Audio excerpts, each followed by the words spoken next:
Oftentimes at a charter school, there's a bit more maybe autonomy, more flexibility. I think at least at the places, the charter schools that I've worked at, the teacher has a really tangible say in the day-to-day operations. And I think that is something that's really attractive to a lot of teachers, why they get into education. It's, here's an opportunity where I get to be the architect of my classroom. From our perspective, as we're out recruiting teachers, we want people that care deeply about kids, care deeply about the community, and we'll support you to become the best teacher that you can be.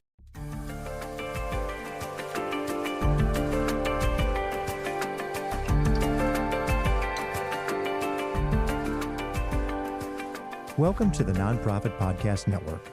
Our purpose and passion is to highlight a nonprofit organization in each episode, giving that organization an opportunity to tell their story in their words to better inform and educate the respective communities they serve, as well as provide one more tool for them to share their message to constituents and donors. Hi, I'm Jeff Holden, Principal of Multipoint Content Strategies and Hear Me Now Studio. We provide this forum pro bono to help build stronger communities through shared voices and to both encourage and support the growth of local nonprofit organizations through podcasting.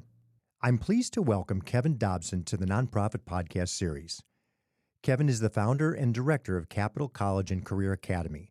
He's focusing on educational-related elements including career tech education and community and youth engagement. He's worked in the field of education for over a decade as both a classroom teacher and a principal. He spent the last 5 years at Natomas Charter School. Kevin has participated in a wide range of leadership activities on a variety of school campuses and demonstrated a continued passion for hands-on learning. He has a master's degree in education and curriculum with an emphasis on technology in the classroom from University of San Diego, and he has his second master's in educational leadership and policy studies from Sacramento State. His students have received local and national recognition for their work. As a high school principal, Kevin helped develop a school-wide system of support and led the effort to build a dual enrollment program between Natomas Charter and American River College. This increased enrollment by nearly 200%.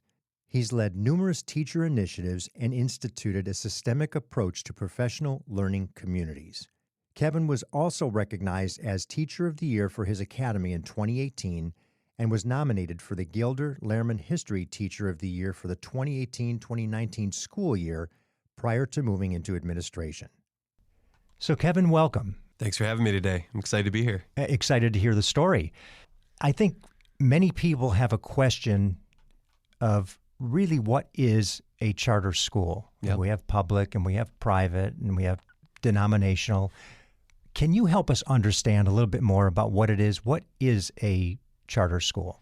Yeah, I've been very fortunate in the development of Capital College Career Academy to work with some of the charter pioneers. For example, Don Shalvey, who oversaw the very first charter in the state of California, previously worked at Natomas Charter School under Tink Sun, who was right there in that cohort of first charters. And Gary Hart, interacted with him when he was still around.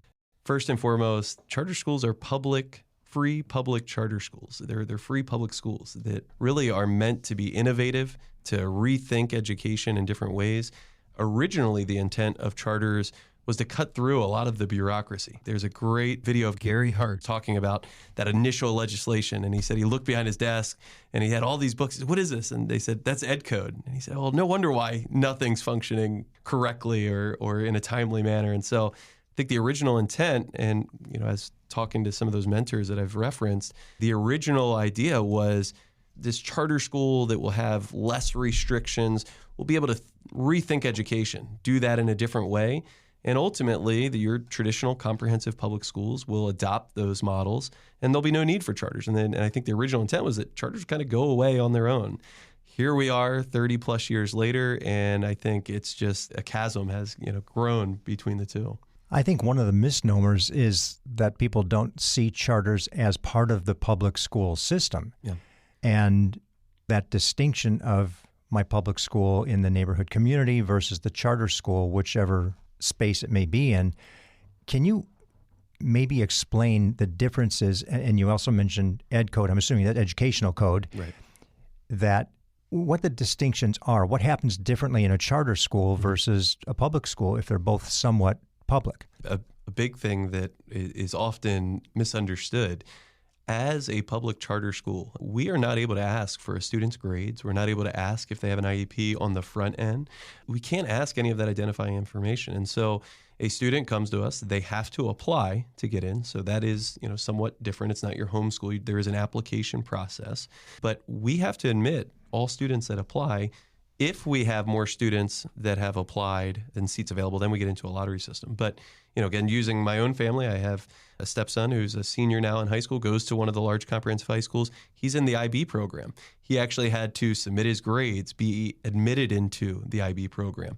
So that's one key fundamental difference. Another typical difference is you do, per education code, have a little more flexibility in the way that you approach your curriculum. That there's less instructional days required of a charter school, although oftentimes you'll see charters have an extended school year or more days. There's also less restrictions around instructional minutes sometimes. And I think another key difference, and this is where it becomes more and more political, typically charter schools tend to not be unionized, whereas your traditional comprehensive high school, middle school, elementary school tend to almost always be unionized. And so that's a key difference there as well. Again, important distinction to make that you can still be at a charter school and still can be unionized as a teaching staff.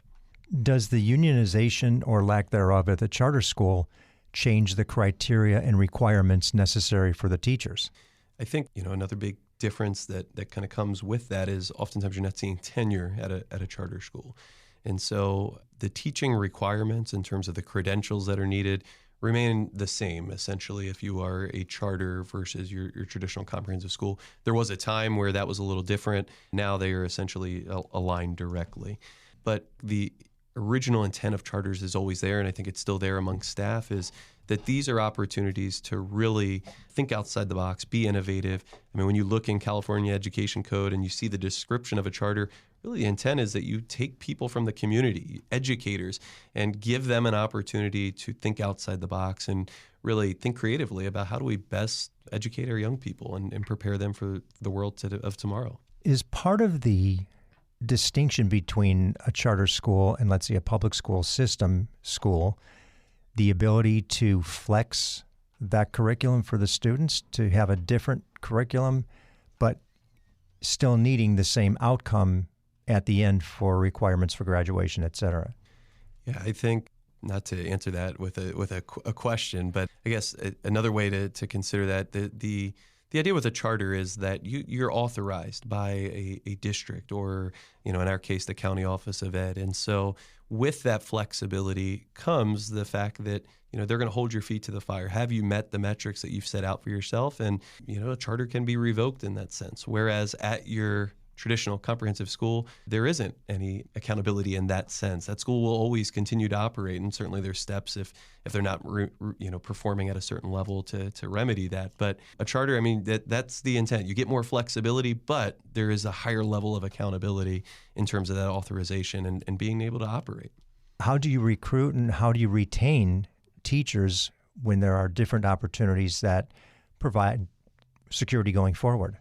Yeah, one of the things that I've seen as a former charter school employee, as a teacher, is that oftentimes at a charter school there's a bit more maybe autonomy, more flexibility. I think at least at the charter schools that I've worked at, the teacher has a really tangible say in the day-to-day operations. And I think that is something that's really attractive to a lot of teachers, why they get into education. It's, here's an opportunity where I get to, be the architect of my classroom. I get to maybe have different freedoms that I just wouldn't have in this large comprehensive system where it's, here's the curriculum that I need to teach on this day, and I've got 5 other people that are teaching the same thing on that day. And so in terms of, how do we attract teachers to our model and how do they feel secure in that sense? I think it's a different model. And so it attracts a different person. I think from our perspective, as we're out recruiting teachers, we want people that care deeply about kids, care deeply about the community, and we'll support you to become the best teacher that you can be. And that's always what we're looking for, is just those people that have a real passion for kids. I think the next question is the tough one, and everybody looks at all the money that goes to the school system. And I'm not saying it goes to the schools, but it definitely goes to the school system. Are the charter schools funded from the same place? Yeah, charter schools receive funding through their average daily attendance, through our local control funding formula.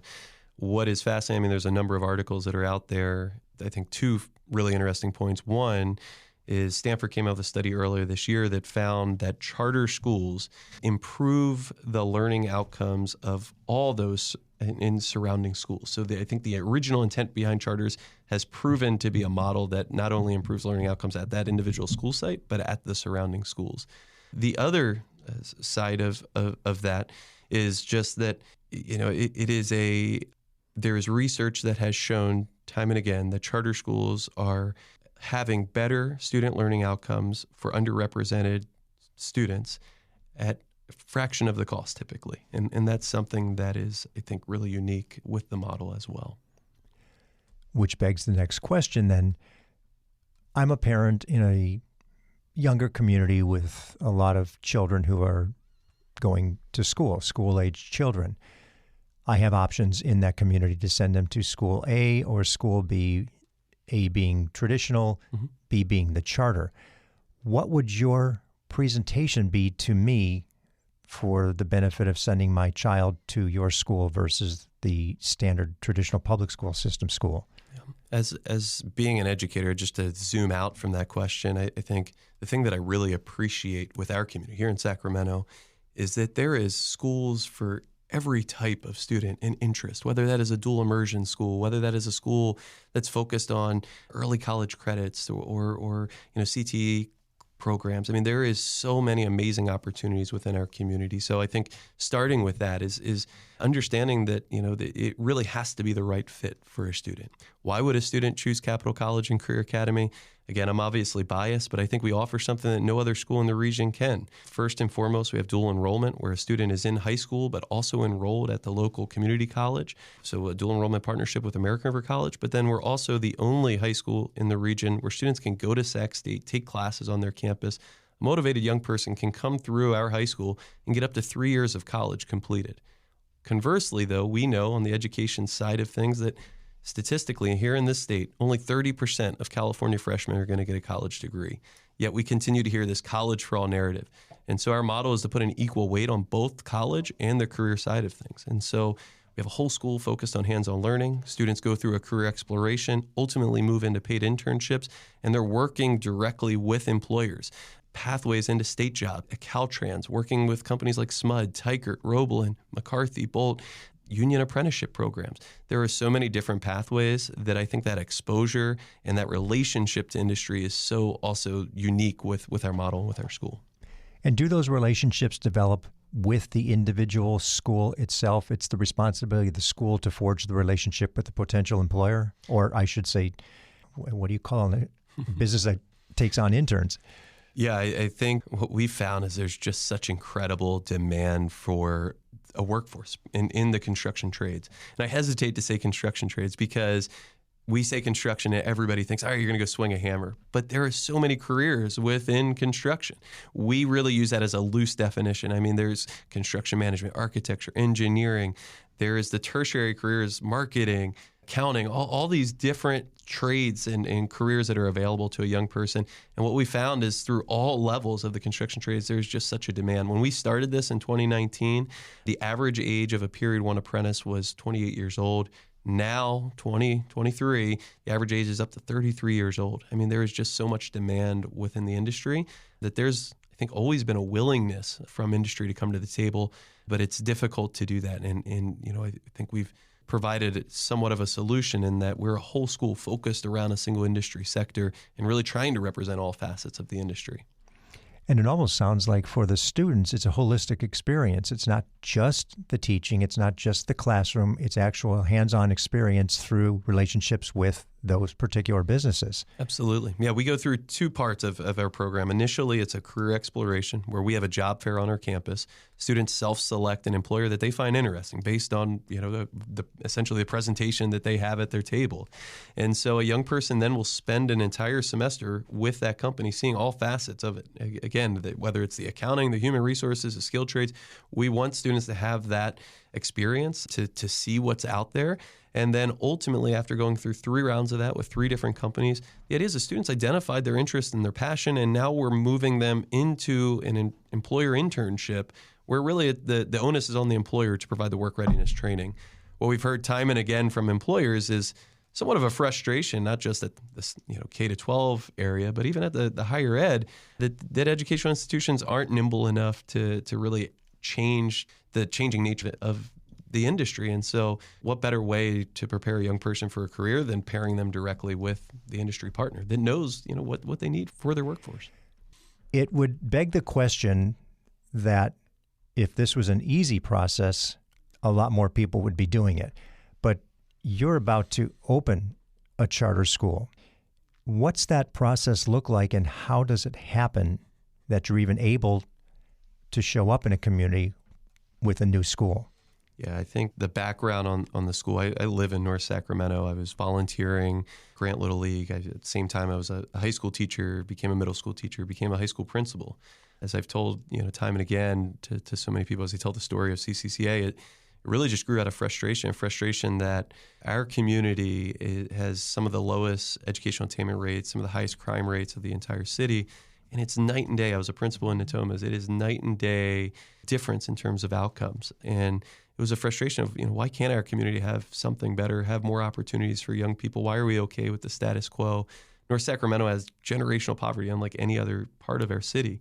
And so first and foremost, I think it just came from frustration. And then the fortunate enough to, in 2019, have a series of phone calls and create that original board of directors. And, so much of those early years was conversations and listening and bringing in community and, again, trying to bridge that gap between the needs of industry, the needs of our community, and coalescing around, our mission and our vision. And, here we are today. You have to go through the charter petition process where you create a document that essentially outlines everything from what your curriculum looks like, the need in the community, to what do you do if your school closes.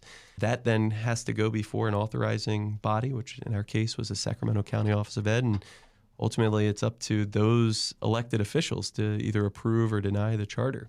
And then even after that, it's like you get your charter. It's not, all right, doors are open tomorrow. I mean, you have to obviously have enrollment. You have to have the facility.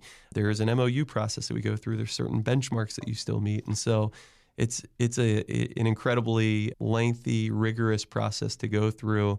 I credit my family quite a bit for sticking in there with me. I've got now a 5-year-old, got a 3-month-old at home. And so a lot of credit to my wife because, like I said, I've been at this since 2019. You've been busy. Quite a bit. I was also a high school principal until last year. So all of this was going on while being a high school principal. And congratulations, a recognized high school principal with some nice awards and certifications. So congratulations on that. Thank you. Back to the process of starting the school. What was it that drove you to say, I think there's an opportunity and I'm going to be the one to take this opportunity? Yeah, I think I was working with a Little League baseball team originally with second, third graders. Had a group of about 12 students. 7 or 8 of their parents were just not in their lives. And we took that group of kids over a period of 6-7 years where we ended up fundraising, getting them a tuxedo, 4-course meal. And so honestly, it was like those kids and what I was seeing in the classroom. And just, again, I go back to that word frustration of, why are we okay with the status quo? How do we rethink education? And at the same time, I was seeing all of these articles about the need within the construction trades for a skilled and trained workforce. We know from an educational standpoint, hands-on learning makes concepts more concrete and improves math and reading outcomes. And so it just felt like this amazing opportunity that was right there in front of me, and no one was taking it. And I probably a bit of naivety of what it would take to open a school. And then once we were really into the process, it was, I think just grit and perseverance of, here's an obstacle and we're going to just take one step in front of another and overcome whatever that obstacle is. And that's really what we've been doing since we started back in January 2019. Well, I certainly applaud the persistence and the perseverance to get there because you're close. The opening is anticipated? August of 2023, just a couple months away. Oh boy, that'll happen faster than you know. Yeah, we have at this point nearly 40 students that have already applied. We're finding that particularly in our community where there's not a lot of school choice options, high school is not yet on the radar of a lot of 8th grade families. So we've been making calls, we've been running youth events, and those conversations have been really informative. Families are like, oh yeah, we haven't really thought of high school yet. And so we feel pretty excited about where we're at with enrollment and expect to have 90 students enrolled in our first freshman class. It will be our first graduating class of the school. And you just answered the next question. So will you start with just a freshman class and then work them all the way through the 4 years as you build? That's right. Year after year. We're starting intentionally small. We really want to establish a strong culture of students and staff, hit our metrics and really go about, this is what we said the whole time, go about doing things the right way. We don't want to just get as many kids in the school as possible and kind of halfway do things. We want to make sure that we're intentional with what we're doing, that we're serving students, that we're a community resource. Mm-hmm. While we are a high school, we also have been running elementary and middle school events. We want to continue doing that, being, again, a conduit for young people to just rethink what education could look like and think of other careers that they've never been exposed to before. And then on the other side of that, we're working with both Sac State's Office of Continuing Ed and UC Davis to try and think through what could it look like to use our site, again, as a community resource where they can come in and provide some work readiness training for adult community members, potentially families, parents of the students that are enrolled in the school. So let me ask a question as a high school educator. You're working, establishing a charter school in the same community that you taught? I taught right next door. I was in Natomas. Prior to that, I was up in North Highlands. But I volunteered extensively in Del Paso Heights and in North Sacramento. Okay, so in that career path that you've got, you're a high school educator, an administrator, but you're starting a charter school that in some way, shape, or form is competitive to the existing school. How was that received in the general environment of the school? So first and foremost, I was never kind of weeded into the politics of charter, non-charter schools. It just happened that I was hired at a charter school for part of my career and was fortunate to be at Natomas Charter as an administrator where there was others before me that have gone on to found other charter schools out of that. It's a really neat incubator of, I think, innovation there. And I will give our executive director and the team at Natomas Charter a lot of credit for supporting my work and really being behind me and recognizing that this is a need within that community. I think, unfortunately, through the chartering process, the politics became unavoidable. We heard things like, oh, well, you're going to take kids away and resources away from the traditional comprehensive high school. The reality of it is that the closest comprehensive high school, a third of kids are not graduating. And so what kids are we stealing? These are kids that are falling through the cracks. And again, it goes back to that status quo that just, to me, was unacceptable. Mm-hmm. Is there any pushback from the California Teachers Association? There was some pushback through the charter petition process. Again, I think, the way that we've approached this process is really to try and make partnerships with as many groups and individuals that we can, whether that's a community-based nonprofit, a local comprehensive high school. We really, again, want to rethink the way in which we approach education, whether that is, bringing those individuals on our campus, whether it's partnering with our authorizer, Sac County Office of Ed or Sac State, to look at teacher credentialing, because there's not only a teacher shortage, but there's also a shortage, even more so, in the CTE space. And we feel like that's an area that we can help support. And CTE is? Yeah, career technical education. Okay, thank you. Sorry, education is just riddled with all these acronyms. Yes, yes. As you look at the future, what do you see in the state of California from the standpoint of either charter schools or just education in general? Because I think a lot of people or parents of children in the school system are frustrated, and they're frustrated for a variety of different reasons. Something needs to change. The ratings of the state and its education are abysmal. What do you see the future of charter schools versus the traditional public school system, and actually even inclusive of the private schools? I think what's fascinating, we started this 2019 pre-pandemic, and it felt like there was a need then. And coming out of the pandemic, now it just feels like it's grown exponentially. Unfortunately, so much of education has been politicized, both on the state and national level. And I agree. I think that there's, when we boil things down, it's about educating young people, preparing them for the future of tomorrow. And it's, how do we kind of rise above some of the politics that exist and build partnerships and just rethink the way in which, we're supporting young people. I mean, you look at the achievement gap, there's a formula to solve the achievement gap, yet it continues to exist. And there's so much research around that.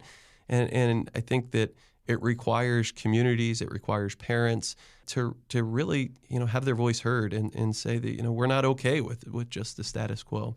I'll say, just speaking on the charter school side of things, and some of the legislation I think has been really positive, but the original intent was to have less restrictions and to rethink charters and now rethink education. And now we're to the point where your charters are pretty much held to the same restrictions as a comprehensive school site, but still have to hold your feet and have that accountability in a very much different way.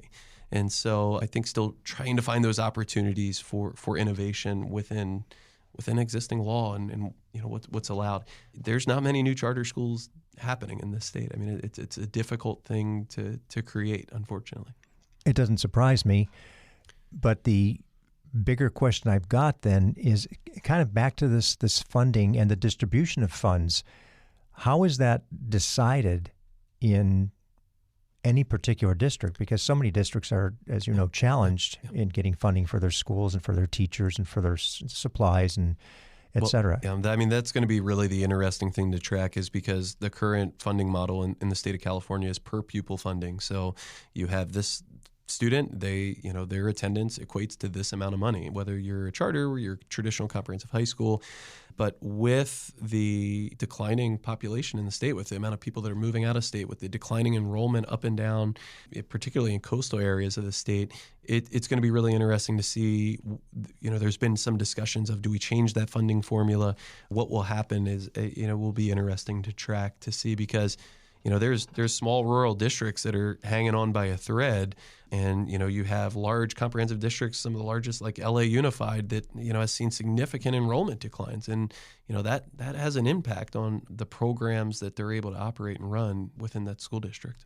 And for example, in one of those smaller communities, whatever it may be, wherever you say school district XYZ in the middle of a cornfield, and if that's declining, there's not an opportunity for a charter either. It'd be the same situation. It's equally as challenged by funding. Exactly. I think on our side, when you look at the school district enrollment numbers, I think we're fortunate here in Sacramento that we've seen an influx of people moving into this community. So we're not necessarily facing that same challenge as those in more rural areas or in the coastal regions. But you're right. I mean, it's going to impact a school either way. And certainly a charter wouldn't be able to survive if there's not enough enrollment at your traditional comprehensive school. And then back to the teachers of a charter school, who's responsible for the payroll, the benefits, et cetera? Is that literally the charter as its own business entity? Yeah, I mean, it really depends. So we have dependent charters, which are operated through the district. There's models out there where districts will form their own charter, in which case the district office will handle payroll, the back office side of things. There are single site charters that will handle their own finances, payroll, human resources, all internally. Many charters will basically hire that out to outside vendors.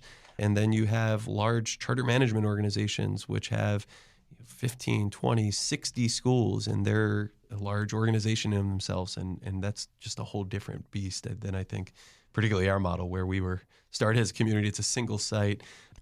So you are literally just the orientation of your geography.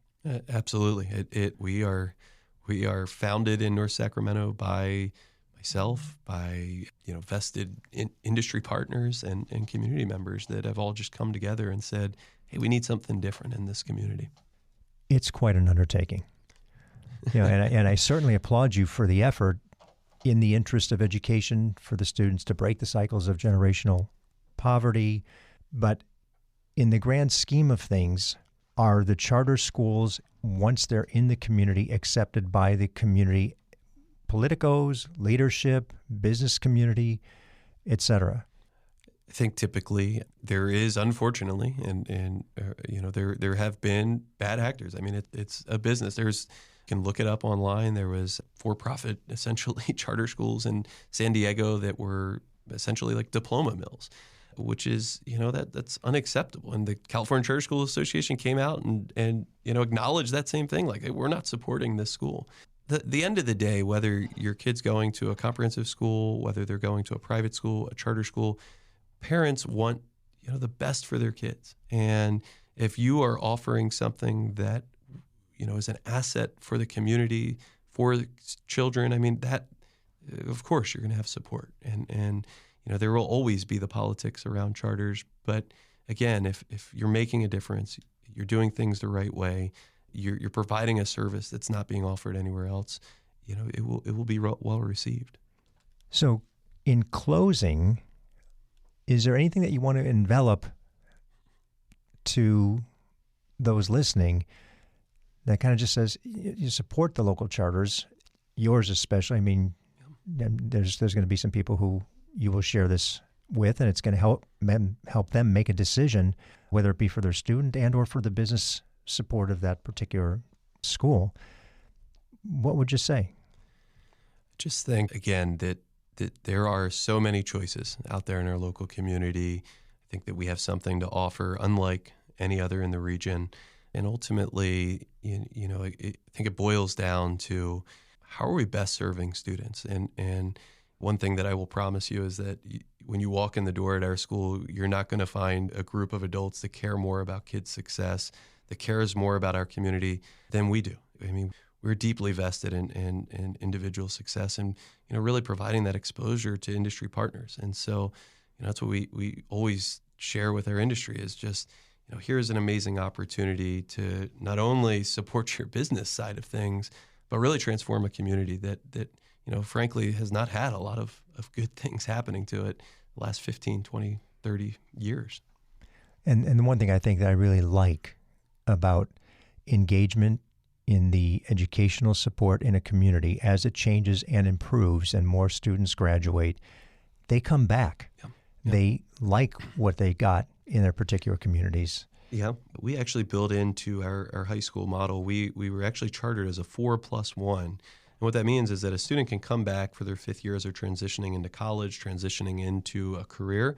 And essentially, we would hire that student on as a mentor. They'd still have access to their teachers, the supports that we offer, and again, provide that transition. I think, developing that culture where a young person wants to give back to the community is essential. Well, and to see the success ratios improve. Yeah. Not only from graduation high school, but actually graduation from college. Yeah, absolutely. And I don't know, for me, I think it just goes back to when you look at the statistics of our community, it's how can anybody look at that and be okay with the status quo? We're not naive in thinking that we're going to be this solution to all challenges in our community.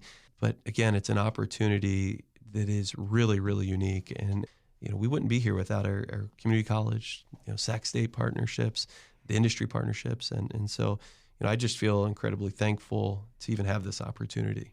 Just to digress a little bit, I drove by the school building every day since I've lived in Sacramento. And the day that we got the keys was surreal to say, wow, this is our space. And with construction just starting, I mean, it's just been these surreal benchmarks. I just kind of have to pinch myself and say, all right, this isn't a dream. This is really happening. Well, it's great to see. Your enthusiasm is effusive, and I think everybody will feel it. And it's just wonderful to see the commitment and the consideration for not only the kids, but the community that you're going to serve within. Thank you. Well, thank you. Yeah, appreciate you having me on. Thank you for listening to the Nonprofit Podcast Series. I hope you enjoyed the episode. If what you heard moved you, please reach out to that organization and do what you can to help. If you like and appreciate what we're doing to support local nonprofits, please give us a positive review, subscribe, and share. If you're a nonprofit with an interest in participating in an episode, you can reach us at info@multipointstrategies.com. The Nonprofit Podcast Network is a production of Multipoint Content Strategies and is recorded and edited by Hear Me Now Studio.